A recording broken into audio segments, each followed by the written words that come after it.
Meninos, então, na última aula, nós falamos sobre um método importante para detecção e identificação de micro-organismos com base na interação antígeno-anticorpo, com base na interação de duas proteínas. A gente falou basicamente sobre o ELISA e sobre o monoscript. Existem vários métodos sorológicos, né, para identificação. Então, agora, a matéria-prima para identificação, para detecção de micro-organismos, que é importante a gente falar dentro da disciplina de microbiologia, é agora baseando em DNA. A gente sabe que DNA é a constituição química do material nucleico, aquilo que representa o conjunto de genes de um indivíduo, o seu genoma, ele é constituído de DNA. Então, eu vou falar hoje, a aula provavelmente vai ser um pouquinho mais curta, mas a gente vai falar sobre métodos de extração de DNA para fungos, para bactérias, falar protocolo, e falar sobre um método de determinação de diagnóstico, né, baseado em PCR. Então, isso ele serve para micro-organismos, tanto de plantas quanto animais. Vocês devem ter ouvido falar sobre PCR e verificação de coronavírus. Ok? Alguma dúvida? Alguém quer falar alguma coisa? Não, né? Então, PCR é reação de polimerase em cadeia, né? Você sabe que a polimerase é um tipo de enzima que auxilia no processo de replicação celular. O PCR nada mais é que um processo artificial feito dentro de um equipamento, feito de uma máquina, chamada de termociclador, em que ela faz cópias de algumas regiões do genoma. Não é o DNA total, mas uma parte do DNA, e aí eu vou tentar explicar para vocês como que isso é feito. Isso vocês também vão estudar para plantas, né, extração de DNA e provavelmente PCR, se sobrar espaço de tempo lá na disciplina de melhoramento de plantas, de biologia molecular, são disciplinas que falam sobre isso. Então, ela é muito útil para identificar com base em características genéticas. Então, se indivíduos em que a morfologia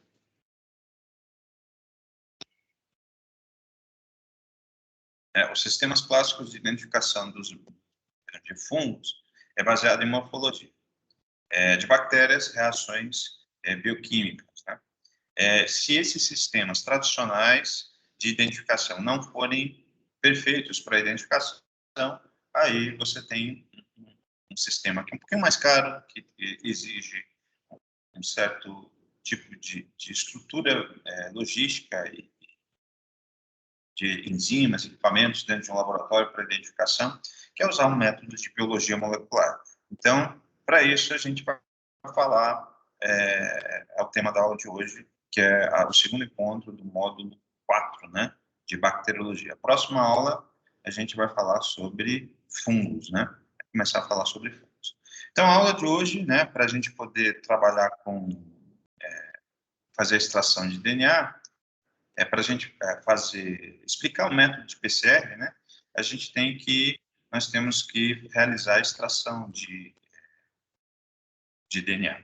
Então, existe um protocolo para a identificação para extração de DNA de bactérias, que eu vou falar com vocês hoje, depois um método de extração de DNA de fungos, né, e ambos, né, os métodos, é uma matéria-prima, eu preciso retirar. O que significa? Uma célula, que vocês estudaram lá na disciplina de biologia celular, né, uma célula de uma bactéria, aqui dentro da disciplina também, né, uma célula de uma bactéria, ela tem um núcleo todo individualizado, ela tem parede celular, tem citoplasma, tem uma série de componentes. E um protocolo de extração de DNA de bactéria serve para jogar tudo fora, parede celular, citoplasma, e ficar somente com o DNA, ou seja, o componente molecular do núcleo. Né? DNA é ácido desoxirribonucleico, que é a constituição química do núcleo de uma bactéria. E no caso dos fungos, eles vão também retirar a parede celular do fungo, retirar o citoplasma, ribossomos, e aí enzimas, proteínas, e durante os protocolos, as etapas, vocês vão abrir a carioteca do fungo, que todos os fungos são eucarióticos, e vão pegar esse DNA. E esse material DNA de bactéria ou de fungos, ele vai ser matéria-prima para extração, né, para detecção, verificar se a sua amostra ela é, né, de bactéria X ou do fungo Y. tá? Então, a matéria-prima para trabalho, né, na reação de polimerase em cadeia, ou PCR, é a necessidade da extração de DNA, ok? Vamos começar. Então, a extração de DNA, ela serve, né, o DNA genômico, ele necessita ter uma boa qualidade, assim como eu falei para vocês, de uma célula de um indivíduo, que tem um conjunto de células, ele tem uma série de outros componentes que são indesejáveis, que são considerados como sendo impurezas. E essas impurezas, os protocolos de extração, existem vários tipos de protocolos, vou apresentar dois, um para bactéria e um para fungo, que vai ser utilizado para a obtenção desse DNA genômico de boa qualidade, que é alvo para a reação de PCR e, consequentemente, sequenciamento e todos os outros inúmeros métodos utilizados em biologia molecular. Então, normalmente, você pode deixar o organismo para crescer tanto em meio sólido quanto em meio líquido. Você lava com água destilada estéril, e depois que você lava, esse material você pode... Lembra que eu falei sobre o método de liofilização, sobre o método de controle microbiano? A liofilização é você colocar esse micélio, essas células bacterianas, numa condição a vácuo, ou seja, sem oxigênio, em que vai retirar a água, da célula bacteriana, da célula fúngica. Isso se chama liofilização. Então, para realizar a extração de DNA, ele envolve um método que é tanto um método mecânico, vocês vão observar, eu vou falar sobre isso, quanto um método químico, que vai permitir essa lise, esse rompimento da parede celular para você expor esse DNA. Ah, mas professor, como é que eu faço, por exemplo, quando eu pego um DNA humano? Então, eu tenho também DNA... tenho DNA tanto do vírus, né, do COVID, quanto DNA meu, quanto DNA de outros organismos que fazem parte do meu corpo, né, durante o processo de coleta. Então, os métodos de extração, eles têm essas funções de tirar um DNA total, que pode estar até misturado com outros DNAs, e aí, dentro da reação de PCR, existe um marcador, né, existe um primer, que é um oligonucleotídeo, oligo é pouco, nucleotídeo, que vai inicializar o processo de sequência e que ele é específico para o seu organismo. E isso vai permitir com que você consiga fazer a replicação do DNA exclusivo daquele vírus. Então, se você retira de uma planta que contém um vírus, o porquê que na reação de PCR vai amplificar o vírus e não vai amplificar o DNA da planta? Porque você vai ter no DNA total que você extraiu dessa planta, né, você vai purificar, o protocolo tem a função de separar o DNA do vírus, e aí você vai utilizar, através desses componentes que eu vou falar daqui a pouco, do PCR, você vai conseguir identificar ou o vírus, ou a bactéria, ou o nematóide, ou o fungo que esteja presente nessa planta. Então, você pode extrair separadamente ou em conjunto, e depois, pelo método de PCR, esse primer vai auxiliar, que é específico para um fungo, para uma bactéria, para você poder reconhecer. Ah, mas professor, então não quer dizer que eu não posso fazer extração de DNA da planta? Então, você pode perfeitamente, você pode extrair DNA. Lembra que eu falei em uma das aulas, né? Onde existe DNA nos seres vivos? Eu posso fazer um estudo molecular com base no DNA da planta, com base no DNA mitocondrial, com base no DNA do cloroplasto, né? Então, eu posso extrair DNA de plasmídeos e usar diferentes métodos, né, para amplificar pelo PCR e depois por um outro método que eu não vou falar na aula de hoje, que é sequenciar. O sequenciamento é uma outra máquina em que identifica a identidade desses nucleotídeos. E aí faz com que você reconheça genes importantes, e aí você tem informações essenciais a respeito desse indivíduo. Nesse caso, o PCR, se você usa um primer que é específico para reconhecer o COVID,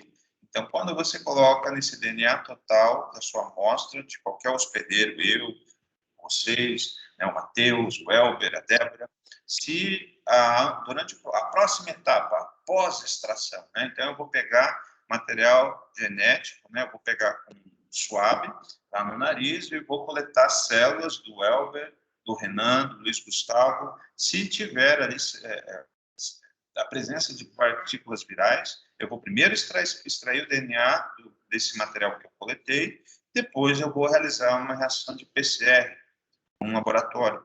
E aí eu tenho um primer para a COVID. Se der amplificação desse, né, desse material genético, isso significa que você está infectado pelo COVID. É dessa forma que você consegue reconhecer. Ah, mas, professor, eu posso aplicar para qualquer patógeno, qualquer organismo que seja patogênico ou não patogênico, qualquer ser vivo, você pode, que tenha DNA, obviamente, que é a matéria-prima, para realizar a reação de PCR, e aí você vai desenvolver nessas etapas. Então, aquilo que a gente falou sobre impurezas, né? Então, você rompe a parede celular, retira por processos tanto químicos quanto mecânicos, separa esse material para que você tenha um DNA genômico de boa qualidade, que vai ser matéria-prima para a reação de PCR. Depois, por fim, né, na extração de DNA, você vai precipitar esse DNA, você vai colocar um componente químico no pellet, e esse pellet ele vai se desprender da parede durante o processo de centrifugação, e aí você vai utilizar esse material para uso durante o processo de extração. Vamos ver, então, como que a gente faz para extrair DNA de bactérias. Então, primeiro, como a gente já falou anteriormente, você necessita quebrar essa parede bacteriana. Então, como que você faz? Você usa o carborungo, né? Que é o carbonato de silício. É um produto em que você vai passar nessa célula, vai misturar esse carborungo. Eu tenho aqui no laboratório, a gente usa para inoculação de vírus em plantas de fumo, plantas, quando você vai realizar a indexação de vírus. Então, ele tem lá, ele vai quebrar essa parede celular. Então, as culturas bacterianas, você vai deixá-las para crescer em um meio, um tubo Falcon contendo 10 ml de meio líquido. A gente chama de meio de cultura nutriente. Aqui no laboratório também tem. Na primeira aula de introdução à microbiologia, eu coloquei ensinei como preparar. Tá? Então, aqui você tem um extrato, ó, pode reparar que é um meio que não contém agar, é um meio líquido que você vai colocar num tubo. O tubo Falcon é uma variação de um tubo de ensaio em que ele tem uma tampinha. E aí você deixa essa bactéria para crescer nesse meio específico. É claro que tudo aquilo que eu falei sobre preparo de meio, as condições assépticas de esterilização, também são válidas aqui. Então, a bactéria que você isolou de um organismo, a gente está falando de mera extração de bactéria, vai voltar para crescer nesse meio nutriente líquido, ou seja, não tem agar. Em seguida, você vai deixar por 24 horas a uma temperatura de 28, numa mesa agitadora ou numa condição que você possa movimentar numa rotação, né, de 100 RPMs. Então, uma mesa agitadora, você vai colocar esse tubo Falcon, que ele vai oxigenar o meio e vai fazer com que a bactéria se multiplique dentro desse tubo Falcon. Depois que ele se multiplicou, você vai pegar esse meio de cultura, esse tubo, e colocar numa centrífuga. Centrífuga é o equipamento que faz a centrifugação. Então, vejam bem, movimentação de giro, existe a centrífuga, né? E existe também as mesas agitadoras, né, que fazem esse procedimento também. Tem uns agitadores que usam uma bailarina que você coloca dentro de um componente magnético e ele vai girando a suspensão no seu interior. É uma outra forma de você movimentar e oxigenar a sua solução. Tá ok? Então, aqui agora estou falando de um equipamento, que é a centrífuga, que vai movimentar 5.000 RPMs por 30 segundos. E depois que você movimentou esse tubo Falcon, contendo meio de cultura, por 30 minutos, desculpe. Então, a centrifugação por 30 minutos a 5.000 RPMs, você vai perceber que durante essa centrifuga, quando você centrifuga, aquilo que é mais denso, ele tende a ficar profundo, certo? Então, você pode sugar com um pipetador, a micropipeta, ou você pode simplesmente descartar dentro de colocar o líquido que está em cima, já que a bactéria, o DNA da bactéria ficou toda no fundo do tubo. Tá? Então, você descarta o sobrenadante e fica com o precipitado que está no fundo do tubo. Então, nesse precipitado, né, nesse tubo Falcon que está vazio, você vai ressuspender numa solução de extração, uma solução tampão. Então, que tem a composição química de 20 milimol tris, a pH 7,5, 25 milimol de EDTA, né, um tipo de detergente, 75 milimol de NaCl e SDS a um volume de 1:10 na concentração de 10%. Então, você despeja esse tampão de extração, esse 1 ml, nesse precipitado, e aí, depois disso, você vai ter um volume que vai ser transferido para um microtubo. Agora você tinha um tubo foco que tinha um volume maior. Os microtubos, em geral, são de 2 ml, mas aqui ele coloca de 1,7. Mas microtubo é aquele com a tampinha. Então, você vai colocar 1,7 ml, no qual você, onde o fungo foi crescido, aonde você adicionou 0,2 gramas de carbonato, né, de silício, né, ou carbolúmio, que a gente chama. Então, você coloca de novo 10 gramas de carbonato previamente tratado com solução de 50 ml de ácido clorídrico a 100 mols por 2 horas a uma temperatura de 30 graus. Aonde, professor? Numa câmara de incubação, numa câmara onde você vai fornecer essa temperatura de 30 graus. Depois disso, depois desse crescimento, dessa incubação, você vai fazer uma lavagem por 2 horas com água destilada desse material, esse microtubo, né? E vai fazer uma autoclavagem, né? Ah, professor, a autoclavagem o senhor falou para meio de cultura. É exatamente isso. Você vai usar a autoclave, que é o equipamento em que vai colocar 120 graus Celsius, 1 kg-força, por 20 minutos. Então, esse seria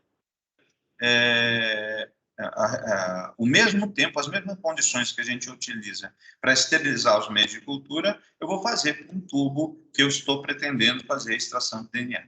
Depois que eu fizer essa extração, depois que eu fizer essa autoclavagem, eu coloco esse microtubo para secar a 70 graus Celsius por 24 horas, um dia, e depois que ele secou, eu pego esse microtubo e, contendo o tampão de extração, o resto que sobrou, e vou deixar sobre a agitação, né, aí no agitador a 2.000 RPM por 2 minutos para romper a parede celular dessa célula bacteriana.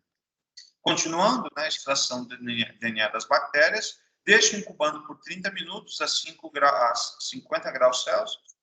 Eu adiciono 2/3 do volume, né? Então, se eu tenho um volume tanto, eu vou colocar 2 vezes, né? Considerando, né, o volume total 3, 2 vezes a mais do volume de NaCl, 5 molar, e uma incubação a uma temperatura já baixa, de 4 graus Celsius, por um tempo de 30 minutos. E aí eu vou centrifugar por 10 minutos a uma condição, aí eu uso a centrífuga. Então, existe uma é a mesa agitadora e outra é a centrífuga a 10.000 RPM. Então, uma centrífuga com uma potência maior, né, com 10.000 RPM. E aí você transfere sobre nadante para novos microtubos de 2 ml ou 1,7 ml, porque o material está precipitado nessa suspensão, né, que você colocou de NaCl, e aí você adiciona um volume, né, um volume desse material de cloroformo, né, é o reagente que você vai utilizar. Mistura vagarosamente, centrífuga, e aí realiza a centrifugação por 1 minuto, a 10.000 RPM, e aí você transfere essa parte aquosa do novo microtubo para um novo microtubo de 2 ml ou 1,7 ml. E aí, nesse microtubo, adiciona-se isopropanol, em que você e deixa incubando a uma temperatura ambiente por um tempo de 5 minutos. Né? Então, uma receitinha de bolo, por isso que se chama protocolo de extração. Depois dele incubar por 5 minutos a uma temperatura ambiente, você deixa em cima da bancada, centrifuga novamente por 10 minutos a uma condição de 10.000 RPM, é a velocidade do equipamento. Então, reparem, né? Quando eu falo do cloroformo, estou falando de um processo de quebra da parede celular, que é química. Quando eu uso a centrifugação, é um processo mecânico de quebra da parede. Tudo isso está contido dentro do protocolo de extração para que você exponha o DNA do seu indivíduo. E aí você descarta o sobrenadante, né? Então o DNA fica no fundo, e aí no fundo você vai encontrar o DNA da bactéria, e você deixa ele secar a temperatura ambiente durante 5 minutos, e aí você vai adicionar 40 microlitros de tampão TE, pH 8, mais RNase para degradar, porque lembra, a RNase é uma enzima que degrada o RNA. O RNA é indesejável como material para a próxima etapa do nosso trabalho, que a gente vai falar, que é o PCR. Então, a gente vai colocar 10 microlitros por microlitro de tubo dessa enzima, dessa RNase, para degradar o RNA que, durante o processo de extração, ainda sobrou. E aí você deixa incubando com esse tampão TE por 60 minutos a 37 graus Celsius. Uso uma câmara de incubação.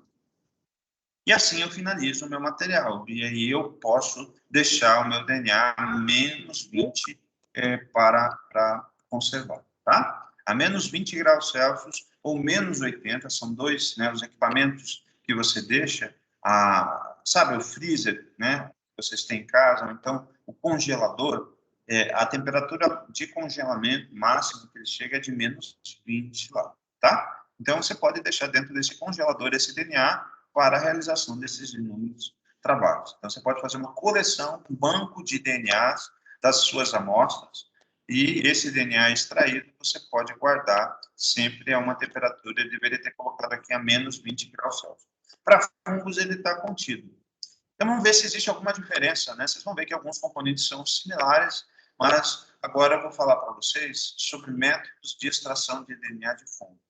Para fungos, você tem células em pó, ou micélio congelado, micélio lavado, que é a matéria-prima, você deixa ele para crescer num determinado meio, e aí esse material você pode triturar mecanicamente à mão, né, com nitrogênio líquido. Então, nitrogênio líquido, quando você põe esse micélio congelado, então eu boto ele para crescer. Eu falei sobre esse crescimento na aula passada, quando eu falei sobre crescimento de fungo, de bactéria, para quantificação.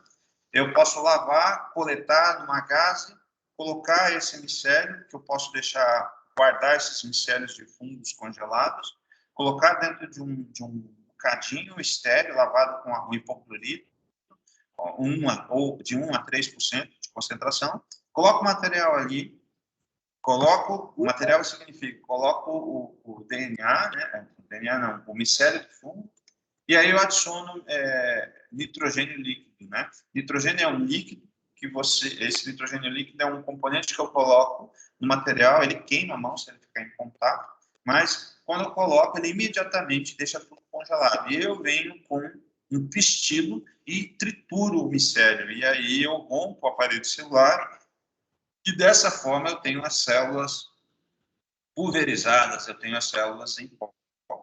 E a partir dessas células em pó eu raspo no meu cadinho, né, esse pó do micélio do fungo, e aí eu adiciono em 50 microlitros de tampão de extração e deixo agitar por 2 minutos, né? Então, nesse tampão de extração, então agora que é um processo que para gerar essas células em pó, é um processo mecânico, aqui já é um processo químico, né? Em que você usa o tampão de extração e agita por 2 minutos.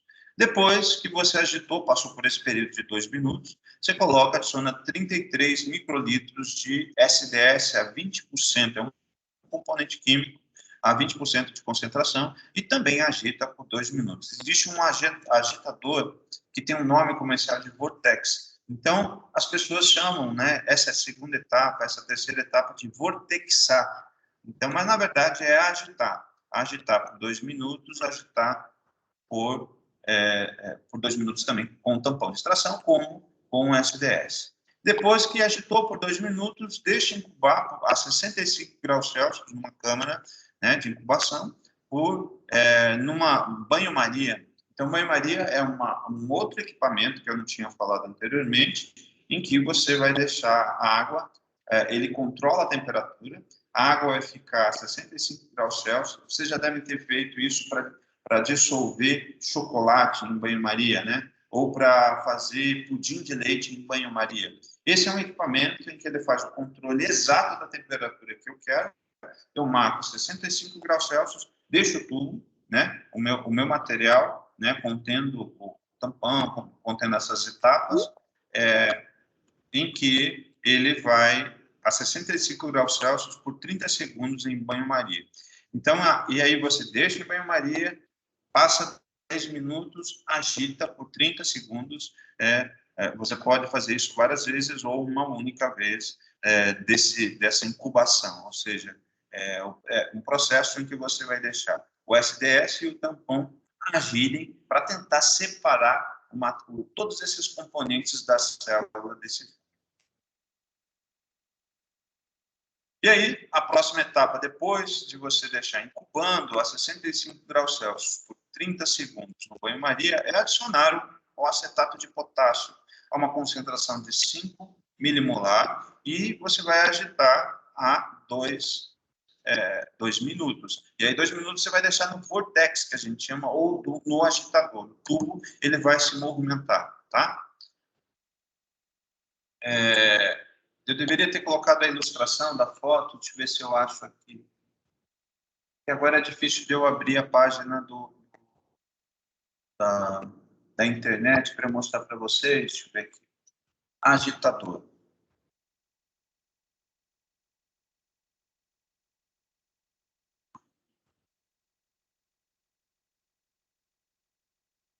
mostrar aqui.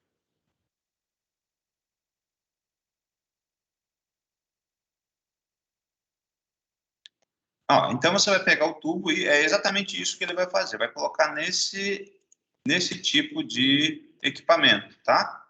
Então aqui, esse é para tubo de ensaio, o microtubo, você põe, ele vai movimentar e aí você marca os 2 minutos, que é o agitador que eu estou me referindo. Esse é o vortex. Isso aqui é para outro tipo de componente, um Ellermeyer, por exemplo, você pode deixar aqui em cima e agitar, né? Esse aqui para placas de PCR, né? A placa de PCR é muito parecida com de ELISA. Vamos colocar agora, que eu tinha falado anteriormente, a respeito da mesa agitadora. Então, a mesa agitadora, então, aqui nós temos diferentes modelos, né? Você pode colocar o Ellermeyer, pode colocar o tubo Falcon, e você prende, né, com elástico, com alguma forma, porque você vai configurar aqui a questão dos RPMs e vai deixar, vou colocar aqui, tubo Falcon. Vamos ver se tem alguma específica. Aqui o tubo Falcon, né? É um agitador em que ele é redondinho, então você vai colocar os tubos aqui nesses quadrantes e ele vai realizar essa agitação, tá? Beleza? Então você vai a centrifugação, vamos mostrar para vocês então o que é uma centrífuga, né? E geralmente as centrífugas elas têm controle de temperatura. Aqui, né, uma centrífuga pode ser para microtubos. Você tem para tubos Falcons ou tubos maiores, né? E aí você tem um controle de temperatura, tá? Alguns modelos vocês vão encontrar. Então ele vai girar isso aqui e aí o material, aquilo que é mais denso, vai ficar no fundo. Então, é uma combinação tanto de processos químicos quanto de processos mecânicos. A centrifugação ela tem isso. Essa aqui é uma, né, em que você tem a centrifugação de tubos Falcon. Ele vai ficar aqui. Tá? Deixa eu te mostrar para vocês o tubo Falcon. É isso aqui, tá? Que eu tinha falado no início. Então, tem vários volumes. Então, esses são os tipos de vidrarias que vocês podem utilizar. Então, ele tem essa tampa azul e ele tem um volume bem maior do que os microtubos, que geralmente são de 2 ml. É claro, tem volumes menores. Então, aqui você coloca o material, você pode fazer separado, né? Ou você pode fazer um conjunto de amostras, né? Você trabalha no laboratório,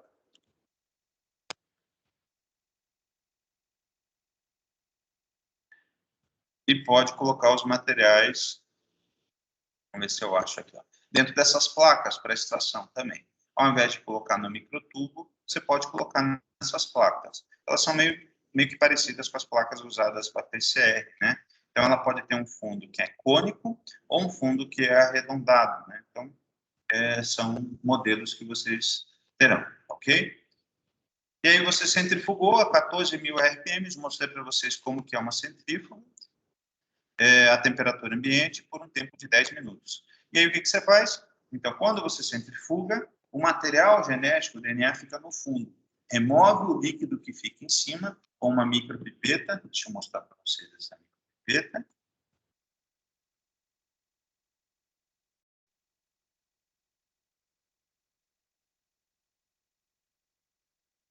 Lembra que eu falei para vocês, existe a micropipeta P1000, que faz 1 ml, P100, 100 microlitros, né, é 1/10 parte de 1 ml, ou P10, né? Então, são diferentes volumes. Então, você pode sugar com a ponteira e a micropipeta esse sobrenadante que está presente aqui, né, nesse método, esse sobrenadante que está presente aqui no microtubo. E aí você retirou o líquido, o DNA está lá no fundo, coladinho no plástico, e aí você transfere para esse material que está no fundo para um microtubo de 1,5 ml ou para 2, também geralmente usa de 2 ml. Ou 2.000 microlitros. Daí você adiciona nesse pellet é o nome que a gente dá para aquilo que fica no fundo. 330 microlitros de isopropanol, ou álcool isopropílico. Lembra do álcool isopropílico, que é utilizado para a limpeza de aparelhos eletrônicos, lá do módulo 1, primeira aula. E aí, eu vou inverter o material suavemente, né,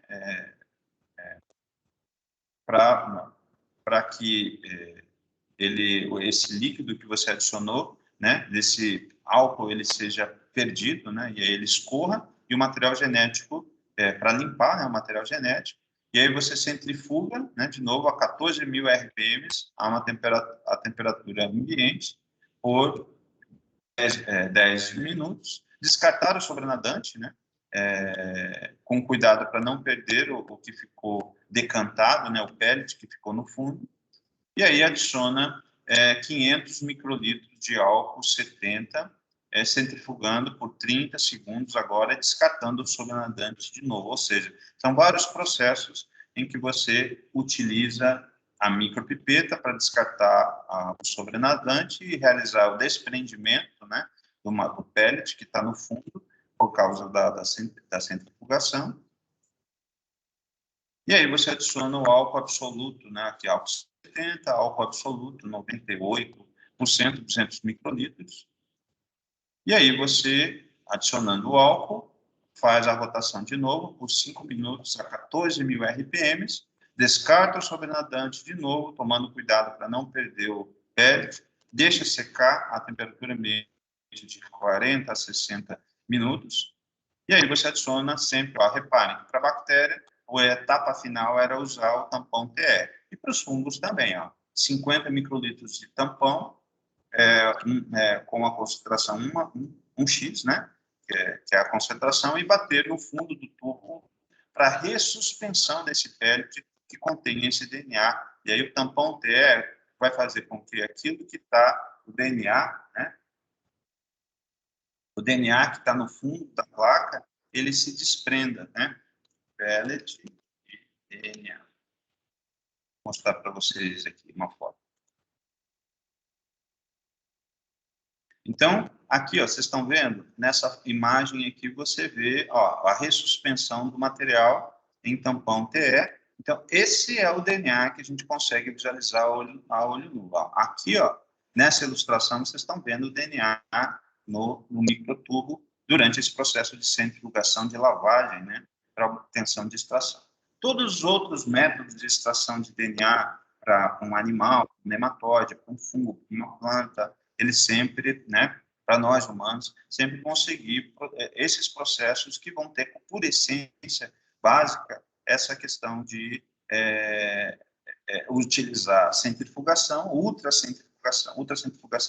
centrifugação e moléculas químicas para separarem os outros componentes da célula do DNA genômico, né? Então, aqui são várias ilustrações que mostram essa precipitação que é feita. Então, ele se desprende e vocês vão ver isso depois no tampão TE do seu material, tá? isso se chama ressuspender. Ele estava preso no fundo, ele vai ficar suspenso, né, no tampão. E aí você vai guardar, assim como bactérias, guardar a menos 20 graus Celsius até o momento de uso. Meninos, até aqui, dúvidas, questionamentos a respeito da extração de DNA de fungos e bactérias? Alguém tem alguma questão? Alguma dúvida? Professor, o senhor podia repetir o finalzinho da suspensão? A ressuspensão, ó, então, durante esses processos, é um processo de lavagem para retirar as impurezas até aqui, em que você retira a parte de cima, né? Você coloca e toma cuidado durante o processo de sugar, você vai sugar com esse instrumento aqui, que é a micropipeta, com a ponteira. Você suga e aí vai ficar, quando você termina o último processo, você vai adicionar 50 microlitros de tampão TE. E aí, no momento que você adiciona esse tampão TE, aquilo que está lá no fundo, ele vai se desprender de uma maneira natural. E esse material que vai se desprender é o DNA, que a gente chama de pellet, né? Que é esse material aqui que eu mostrei para vocês nos tubos de ensaio. É um material que geralmente estava desprendido e aqui ele vai estar presente. E isso aqui, na etapa final, eu vou deixar a temperatura ou de menos 80 ou de menos 20 do DNA do material, do indivíduo que você tem. Lembre que aqui eu tenho uma coisa, é uma nanomolécula, né? Tem uma quantidade imensa de genes, e aí eu vou usar durante a próxima etapa uma parte desses genes. Ok?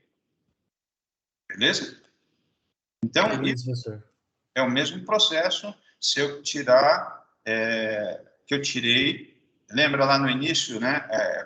No nariz, eu corto o suave. Eu já mostrei para vocês o suave, né? Ele é estéril, coleta do indivíduo, coloca numa solução para ressuspender essas células e esse material que eu coleto dos indivíduos do teste do COVID, e depois você vai passar por etapas muito similares a esse protocolo que eu mostrei para vocês, tanto de bactéria quanto de fungo, para produzir, para separar o DNA total do vírus, né?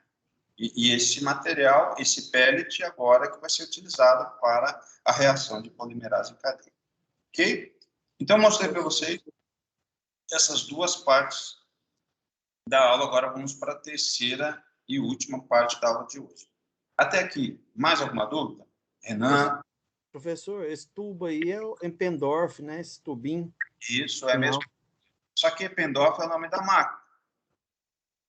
Aí no caso, porque eu conheço como Eppendorf, né? Por causa da marca, mas como que seria o nome? Assim, que vocês usam aí? Microtubo? Microtubo, esse é o nome dele. Ah, tá. Tá? Microtubo porque ele é pequeno. Aham. Eu já vi de 2 ml, né? Eu acho que Tem menores também, de 1 ml, Uhum. você vai encontrar. Então tá certo. Beleza? Éder, Stephanie, Renan, tudo bem? Posso perguntar, fazer uma prova oral e vocês me explicarem o método de extração de DNA de fungos de uma maneira geral? Vocês vão saber responder? Uai, professor, aí a gente tem que dar uma estudadinha, porque é muita etapa, né? E assim, método é uma coisa complicada, porque a gente está vendo, mas cada etapa tem, assim, os equipamentos, então, assim, e assim, a fala é uma coisa, a imagem é outra, né? Então você tem o manual, tá? Aí você olha lá, mas assim, é lógico que a gente tem a ideia aqui, né? Uhum. Não, sim, você tem toda a razão. Mas, assim, em linhas gerais, você entendeu quando eu falo que o método de extração ele envolve etapas mecânicas, né? Que usam equipamento de banho-maria, que usa equipamento de agitador, o Vortex, que usa equipamento de mesa agitadora, que usa centrífugas. São os equipamentos para romper a célula mecanicamente. E as substâncias químicas, né, como cloroformo, álcool, várias substâncias químicas durante essas etapas, que são processos para você liberar. Tudo isso, se vocês nunca tiveram conhecimento sobre extração de DNA, então que vocês tenham essa ideia principal, preliminar, o que é essa questão mecânica e química que o professor falou no início, que é essa questão de liberar esse DNA genômico total, que é a matéria-prima para a próxima etapa, para o próximo processo de detecção, que é o PCR. Bom? Então, vamos começar agora a falar sobre a terceira parte da aula de hoje, que é a reação de polimerase